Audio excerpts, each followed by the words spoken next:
बिस्मिल्लाहिर्रहमानिर्रहीम।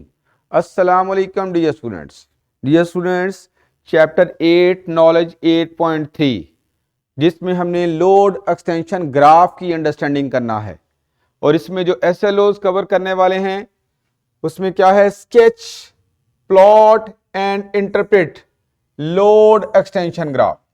यानी तीन काम यहां पे करेंगे। एक स्केचिंग होगी। स्केच का मतलब है कि रफली हम ग्राफ को प्लॉट करके उसकी शेप से कंसेप्चुअल अंडरस्टैंडिंग करेंगे। और फिर उसके बाद प्लॉट का मतलब एक्सपेरिमेंटली हम ग्राफ को डाटा कलेक्ट करके एक्सपेरिमेंट से ग्राफ प्लॉट करेंगे और फिर उसकी वजाहत करेंगे। फॉर अ इलास्टिक सॉलिड, ये काम हमने एक इलास्टिक सॉलिड मटेरियल के लिए करना है।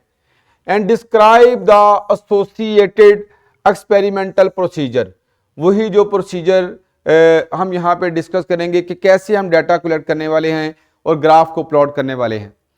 इसके बाद नेक्स्ट है define and use the term limit of proportionality for a load extension graph. Load extension graph में लिमिट ऑफ प्रोपोर्शनैलिटी की जो टर्म है उसकी हमने अंडरस्टैंडिंग करना है और ग्राफ के ऊपर हम जो लिमिट ऑफ प्रोपोर्शनैलिटी है, जो पॉइंट वहां पे लिमिट ऑफ प्रोपोर्शनैलिटी का होगा उसे भी आइडेंटिफाई करेंगे। तो ग्राफ में हमें पता चल जाएगा कि प्रोपोर्शनैलिटी पॉइंट कौन सा होता है। आइए हम स्टार्ट करते हैं। सबसे पहले तो स्केचिंग की अगर बात करें, लोड एक्सटेंशन ग्राफ को स्केच कैसे किया जाएगा। It is the graph between two quantities, one is the load, other is the extension. Load का मतलब यहां पे फोर्स है जो हम किसी इलास्टिक सॉलिड के ऊपर अप्लाई करेंगे जिसके रिजल्ट में उसमें एक्सटेंशन प्रोड्यूस होगी। और लोड को जो कि फोर्स है उसको हम वाई एक्सिस के अलोंग लेंगे और एक्सटेंशन को हम एक्स एक्सिस के अलोंग लेते हैं और इस तरह से फिर डाटा कलेक्ट करके हम ग्राफ प्लॉट करते हैं। जैसा कि यहां पे एक ग्राफ शो किया गया है। इस ग्राफ में आपको एक तो लीनियर पार्ट, स्ट्रेट पार्ट नजर आ रहा है और एक आपको कर्व पार्ट नजर आ रहा है। ये जो ई पॉइंट तक ग्राफ का पार्ट है जो कि स्ट्रेट लाइन है, ये इलास्टिक बिहेवियर को जाहिर कर रहा है। इलास्टिक बिहेवियर का मतलब है कि यहां तक मटेरियल के अंदर जो डिफॉर्मेशन आएगी, जो बगाड़ पैदा होगा वो आरजी होगा, टेम्पररी डिफॉर्मेशन होगी, इलास्टिक डिफॉर्मेशन होगी। लेकिन जो आगे हमारे पास कर्व पार्ट है ये प्लास्टिक बिहेवियर को जाहिर कर रहा है। प्लास्टिक बिहेवियर का मतलब है कि ई पॉइंट के बाद मटेरियल जो है वो परमानेंटली डिफॉर्म हो जाएगा, परमानेंट उसकी शक्ल में बगाड़ आ जाएगा। तो ये हमें शेप से थोड़ा सा आइडिया हो रहा है कि कौन सा रीजन जो है वो इलास्टिक डिफॉर्मेशन को शो कर रहा है और कौन सा रीजन जो है वो हमारे पास प्लास्टिक डिफॉर्मेशन को जाहिर कर रहा है। अब इस ग्राफ को प्लॉट करने के लिए जो एक्सपेरिमेंटल प्रोसीजर है उसकी तरफ हम आते हैं। ये एक्सपेरिमेंटल सेटअप यहां पे दिखाया हुआ है जिसमें आप एक इलास्टिक सॉलिड लोगे और उसको आप सस्पेंड कर लोगे किसी स्टैंड के साथ। लाइक अगर स्प्रिंग ले लें तो स्प्रिंग को हमने एक स्टैंड की हेल्प से सस्पेंड कर लिया। फिर हमने क्या करना है, इसकी जो ओरिजिनल लेंथ है वो नोट कर लेनी है। फिर हम क्या करेंगे, यहां पे डिफरेंट लोड हैंग करेंगे, इसके साथ वेट हैंग करेंगे और वो जो लोड हैंग किया जाएगा उसका जो वेट होगा that will act as a applied force. और ईच लोड के अगेंस्ट जो यहां पे एक्सटेंशन प्रोड्यूस होगी उस एक्सटेंशन को हम नोट करेंगे और इस तरह से हमारे पास एक डाटा कलेक्ट हो जाएगा जिसको मैंने यहां पे एक टेबल की फॉर्म में शो भी किया है। और फिर इस डाटा की हेल्प से हम ग्राफ प्लॉट करेंगे जिसमें फोर्स को, जो लोड है उसको वाई एक्सिस के अलोंग और एक्सटेंशन को हम एक्स एक्सिस के अलोंग लेंगे। ये काम हम यहां पे एक सिमुलेशन के थ्रू भी देख लेते हैं कि सिमुलेशन से आपको एक्सपेरिमेंट करना जो है वो समझ आ जाएगा। वैसे तो ये पॉइंट हम ऑलरेडी पिछले लेक्चर में डिस्कस कर चुके हैं, दोबारा उस सिमुलेशन को हम यूज कर लेते हैं। अच्छा, अब ये सिमुलेशन में पहले भी हमने यूज की है। इस सिमुलेशन में हमारे पास जो है डिफरेंट लोड की ऑप्शन है।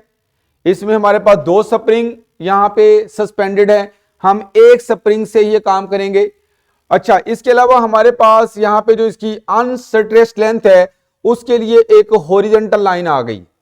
ठीक है, इसके अलावा हमारे पास जो एक मूवेबल लाइन होगी जिसको हम एडजस्ट करेंगे ताकि स्केल की हेल्प से यहां पे रीडिंग ली जा सके। ये हमारे पास स्केल की ऑप्शन भी है, हम इस स्केल को उठाएंगे और इसको यहां पे एडजस्ट कर देंगे। जो ओरिजिनल अनस्टेच लेंथ वाली लाइन है ना, वहां पे इसको हम एडजस्ट कर देंगे। और इसके बाद हम क्या करते हैं कि यहां से लोड को उठाएंगे और इसके साथ अटैच करेंगे।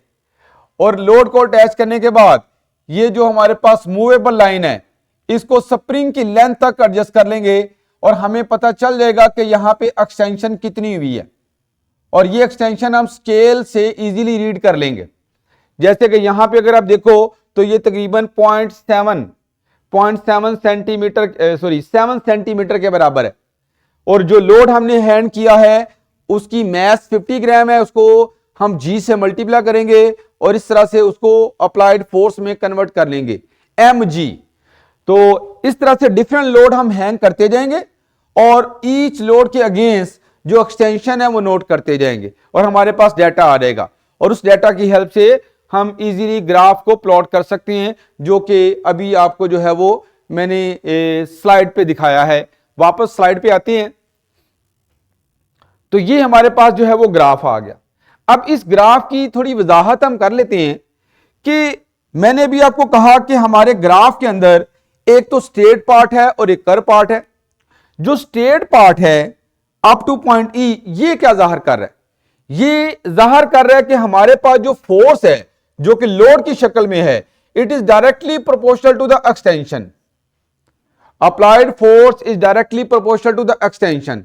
और ये लिखने का मतलब है कि हम हुक्स लॉ की बात कर रहे हैं, तो हम कह सकते हैं कि ई पॉइंट तक हमारा हुक्स लॉ यहां पे ओबे हो रहा है, यानी फोर्स और एक्सटेंशन के दरमियान एक डायरेक्ट रिलेशन है। लेकिन इसके बाद अच्छा, अब जो स्ट्रेट पार्ट है, अगर मैं इस स्ट्रेट पार्ट का स्लोप निकालना चाहूं तो स्लोप भी कैलकुलेट किया जा सकता है। और इससे पहले भी आप स्लोप के कॉन्सेप्ट्स को अंडरस्टैंड कर चुके हो। स्लोप कैसे निकालेंगे? अगर मैं ई से परपेंडिकुलर ड्रा कर लूं तो मेरे पास ये जो परपेंडिकुलर है ये चेंज इन फोर्स के बराबर होगा, इसे मैं डेल्टा एफ कह लेता हूं। और ओ से लेके जहां पे आके ये परपेंडिकुलर मिलेगा, ये हमारी चेंज इन एक्सटेंशन है, इसे डेल्टा एक्स कर लें। अब अगर स्लोप कैलकुलेट करना हो तो क्या करेंगे? परपेंडिकुलर को बेस के साथ डिवाइड करेंगे, तो delta F over delta x, ये हमारे पास स्लोप आ गया। एक्चुअली ये स्लोप है किसके बराबर? अगर देखो तो एफ ओवर एक्स किसके बराबर होता है? स्प्रिंग कांस्टेंट के बराबर होता है। तो इससे हमारे पास स्प्रिंग कांस्टेंट की वैल्यू आ जाएगी। तो इन शॉर्ट एक चीज हमने सीख ली कि ई पॉइंट तक हमारा जो ग्राफ है वो स्ट्रेट लाइन है, वहां तक हुक्स लॉ ओबे हो रहा है।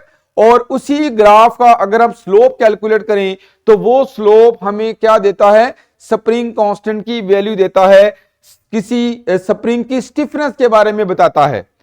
अच्छा, अब अगर अच्छा ई पॉइंट जो है ये ऐसा पॉइंट है जिसके आगे मटेरियल परमानेंटली डिफॉर्म हो जाएगा। इस पॉइंट को हम इलास्टिक लिमिट कहते हैं। तो इलास्टिक लिमिट वो पॉइंट है जिसके बियॉन्ड मटेरियल क्या हो जाएगा? परमानेंटली डिफॉर्म हो जाएगा। और कुछ मटेरियल्स में इसी को हम प्रोपोर्शनल लिमिट भी कह देते हैं, वो हम आगे जाके इसको भी डिस्कस कर लेते हैं। तो फिलहाल अभी आप याद रखो कि E is a elastic limit. Elastic limit से आगे हमारा मटेरियल परमानेंटली डिफॉर्म हो रहा है। और इसमें आप देखो कि इसको शो किया गया है ई ए पार्ट से। ग्राफ का जो ई ए पार्ट है वो कर्व पार्ट है जो प्लास्टिक बिहेवियर को जाहिर कर रहा है, प्लास्टिक डिफॉर्मेशन को जाहिर कर रहा है। अच्छा, इसके अलावा अगर मैं ए पे जाके मटेरियल पे लगाई गई फोर्स को रिमूव कर दूं तो अब होगा क्या? मटेरियल अपनी ओरिजिनल शेप को रीगेन करना चाहेगा, लेकिन एग्जैक्टली ओरिजिनल शेप को रीगेन नहीं कर पाएगा, क्योंकि उसके अंदर एक परमानेंट डिफॉर्मेशन आ चुकी है, जिसको यहां पे ओएस से जाहिर किया गया है ग्राफ कि ए से अगर ग्राफ रिट्रेस भी होता है तो एग्जैक्टली ओरिजिन पे नहीं आएगा, बल्कि ये एस पॉइंट पे आके कट करेगा। तो एस से लेके ओ तक हमारे पास जो ग्राफ है ये एक्चुअली किसको जाहिर कर रहा है? ये एक परमानेंट डिफॉर्मेशन को जाहिर कर रहा है। इवन यहां पे फोर्स जीरो कर दी है, लेकिन फिर भी मटेरियल के अंदर कुछ ना कुछ डिफॉर्मेशन नजर आ रही। तो ये आपको जो है वो इलास्टिक लिमिट के बाद ये जो है वो ऐसा बिहेवियर सॉलिड शो करेगा। अच्छा, इसके बाद नेक्स्ट प्रोपोर्शनल लिमिट। अभी हमने बात की कि जो ई पॉइंट है, ई पॉइंट यहां तक हमारा हुक्स लॉ ओबे हो रहा है, यानी फोर्स और एक्सटेंशन के दरमियान एक डायरेक्ट रिलेशन है और प्रोपोर्शनलिटी है, यानी हमारे पास ई पॉइंट तक एफ और एक्स के दरमियान क्या है, प्रोपोर्शनलिटी, और इसी ई पॉइंट को हम प्रोपोर्शनल लिमिट का नाम भी देते हैं। यहां तक हमारा हुक्स लॉ जो है वो ओबे होता है। अच्छा, अब इससे आगे तो जाहिर सी बात है, आपको पता है कि मटेरियल जो है वो परमानेंटली डिफॉर्म हो जाएगा। तो आपको अंदाजा हो गया कि जो प्रोपोर्शनल लिमिट है ये वो पॉइंट है जहां तक फोर्स और एक्सटेंशन के दरमियान डायरेक्ट रिलेशन होता है और जहां तक हुक्स लॉ जो है वो ओबे होता है। अगर इस प्रोपोर्शनल लिमिट को क्रॉस कर देंगे तो फिर हुक्स लॉ जो है वो ओबे नहीं होगा, और उसके बाद जो है वो अगर आप टू लार्ज फोर्स लगाते हो तो मटेरियल जो है वो परमानेंटली डिफॉर्म हो जाएगा। नेक्स्ट जो पॉइंट है हमारा, यूज ऑफ प्रोपोर्शनल लिमिट।